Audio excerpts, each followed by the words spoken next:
সখীদের মধ্যে প্রবীণা হলেন বৃন্দাদুতী অর্থাৎ বড়াই।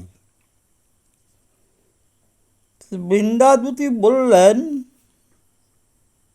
যে কৃষ্ণ অন্বেষণে যাওয়া এবং মথুরা থেকে তাকে ফিরে নিয়ে আসা এ সহজ কাজ নয়।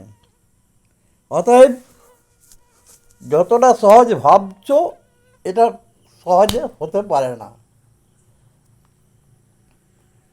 অতএব কী করতে হবে?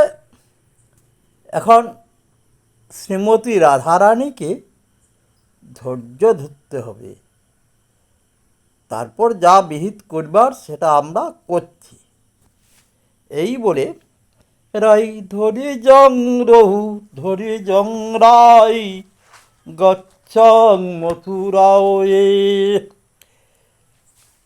রাই ধরি জং রহু ধরি জং রাই গচ্ছং মথুরায়ে,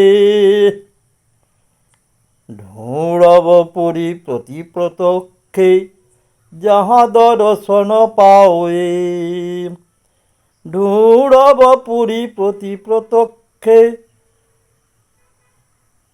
যাহা দর্শন পাওয়ে,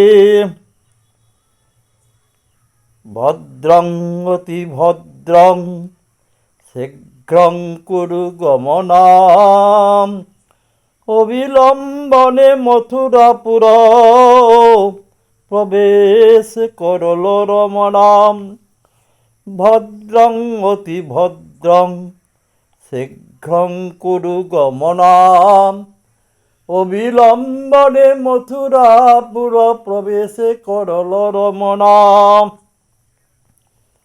মথুরাবাসিনী এক রমণী তা কর দুতি পুছে, মথুরাবাসিনী এক রমণী তা কর দুতি পুছে, নন্দ সুত কৃষ্ণ অক্ষেত, নন্দ সুত কৃষ্ণ অক্ষেত কাহার ভবনে আছে,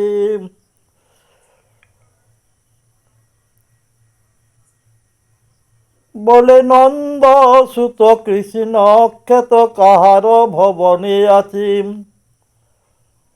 শুনি তার বাণী কহ এসো ধ্বনি, শুনি তার বাণী কহ এসো ধ্বনি, সো কাহে ইহ যাও, বসুদেব দৈবকী সুত কৃষ্ণ অক্ষেত কংস ঘাতি মাধব,